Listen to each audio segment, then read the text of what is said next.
আওয়ামী লীগের প্রতিষ্ঠাবার্ষিকী ঘিরে আইন শৃঙ্খলা নিয়ন্ত্রণে দেশের ৬ জেলায় সেনা মোতায়েনের নির্দেশ দেওয়া হয়েছে। সোমবার আইএসপিআর থেকে এর নির্দেশনা দেওয়া হয়। সেনা মোতায়েন হতে যাওয়া জেলাগুলো হলো ঢাকা, নারায়ণগঞ্জ, গোপালগঞ্জ, চট্টগ্রাম, ফরিদপুর ও গাজীপুর।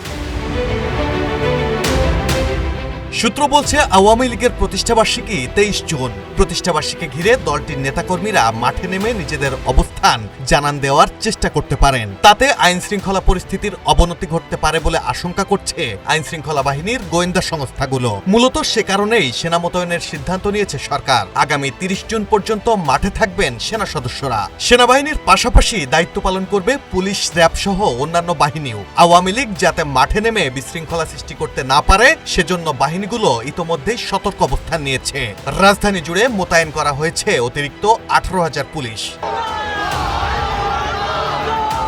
রাজধানী ঢাকা সহ দেশের বিভিন্ন জেলা ও উপজেলা শহরে গেল দুদিন আগে থেকেই সন্দেহভাজনদের তল্লাশি করা হচ্ছে। বিভিন্ন স্থানে অভিযান চালিয়ে কার্যক্রম নিষিদ্ধ আওয়ামী লীগের নেতাদের আটক করা হচ্ছে। যদিও এর মাঝেও আওয়ামী লীগের নেতাকর্মীরা বিভিন্ন স্থানে ঝটিকা মিছিল করছে বলে সোশ্যাল মিডিয়া ও গণমাধ্যমে জানা যাচ্ছে।